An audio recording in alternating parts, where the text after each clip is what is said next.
But as we sit here today on Tuesday, January 20th, though, I expect some news this morning or later in the day as we sit here today. The search for an LSU defensive coordinator continues.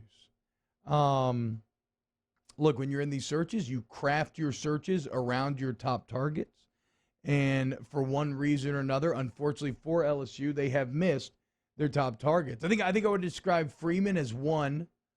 Um, and then I think I would have described Ryan Nielsen as two, right? Like those are the two guys that you heard most consistently from the beginning of this process. Maybe even like a 1A and 1B type of situation. They were certainly the two names that would have been applauded the most by the fan base. At this point, nobody you hire is going to be outright supported, right?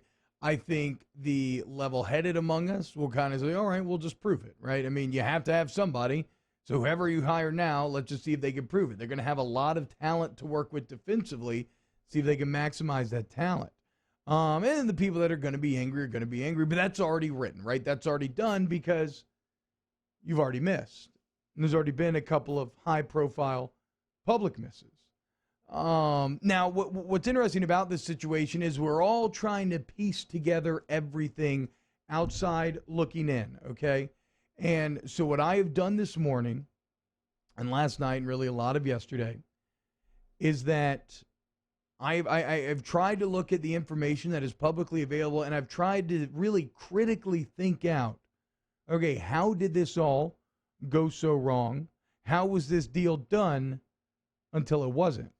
And what you start to learn is that, look, this is not the first time that Sean Payton has has blocked Ryan Nielsen from taking a college job.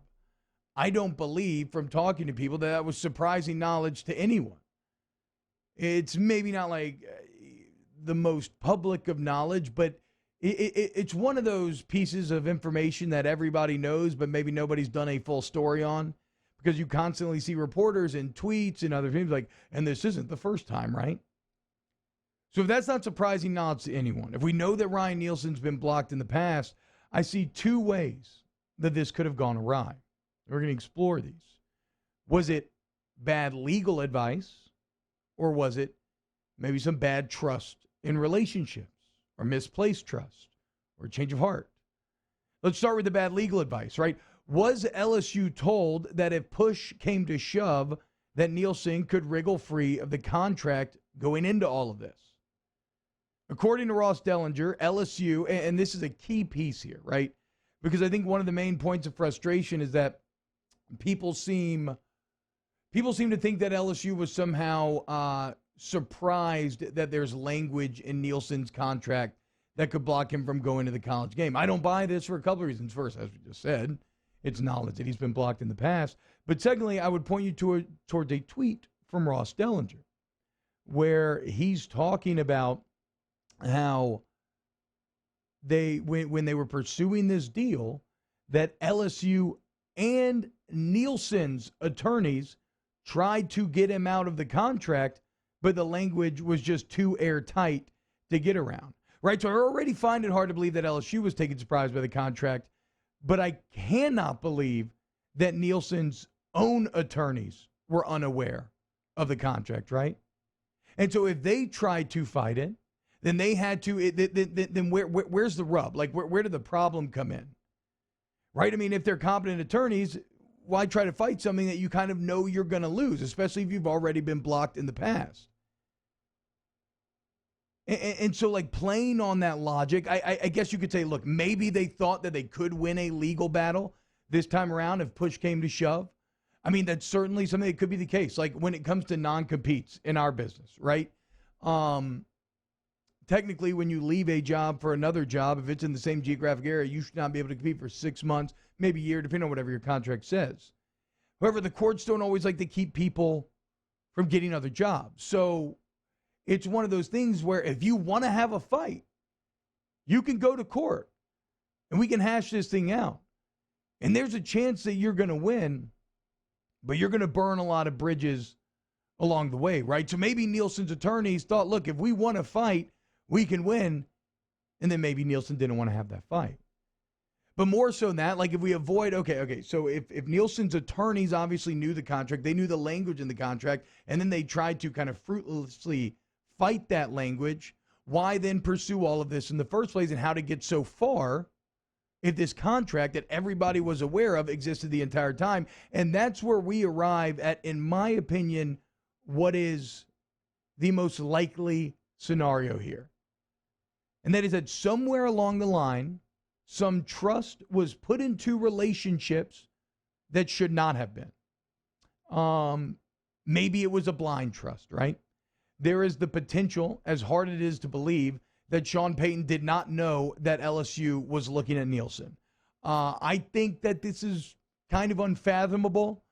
Yes, Sean Payton's in playoff mode. He's locked in, right? But the Saints organization is much more than Sean Payton. We've been talking about Ryan Nielsen for weeks. People have been talking about Ryan Nielsen for weeks. There's no way the organization was not aware of LSU's intentions with Ryan Nielsen. So I don't know that I buy that Sean Payton was just like taken aback, like, oh my God, LSU wants them to be DC. No way. Maybe Nielsen's camp was saying that Sean Payton was cool when he really wasn't, right?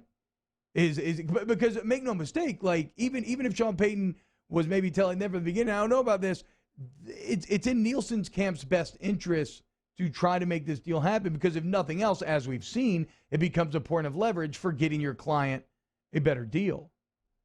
Maybe Coach O trusted that Sean Payton wouldn't block this man from furthering his career. I mean, O and Payton worked together. Remember, Ogeron was Payton's defensive line coach. Like, there's a relationship there. I think there's also kind of a tacit understanding in coaching a lot of times that you don't block somebody from furthering their career the same way that you would never have wanted to be blocked from getting a coordinator job. And make no mistake, Sean Payton blocked this move. This is not a situation where this was not like a pure leverage play, right? This was not Tom Herman using LSU to have Texas give him more. Nielsen wanted this job. He got blocked from this job. That creates a bit of a burn. That gives you the red ass. Well, the salve on the red ass is a new 3-year contract and a new assistant head coach title. So those upgrades are reactionary, okay? Nielsen, that was not the goal from Nielsen's camp from the beginning. And then there's a final option that makes a ton of sense to me. Maybe Payton was cool with this until he wasn't, right? Like, that's the thing about a deal like this. When you have the ability to say no, that door is always open for you. And what you learn more and more in this business, and you hear this in like Hollywood and stuff like that too, nothing's real until it's real, right? Everybody's got grandiose ideas. They got grandiose plans. But they can fall apart at the snap of a finger if the pressure point to cause it all to fall apart is as easy as a change of mood. Maybe you're in a good mood when this first breaks, right?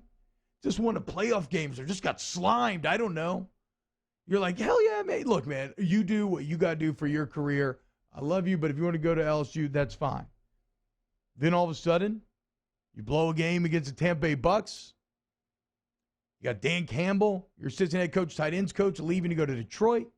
You got Terry Fontenot leaving to go be Atlanta's GM. You got Aaron Glenn, your defensive back coach, who, as we'll get to, has an incredible resume himself, leaving to go be the defensive coordinator of Detroit. And you know you're going to suffer personnel loss during the offseason. You're already trying to make up for the Drew Brees gap.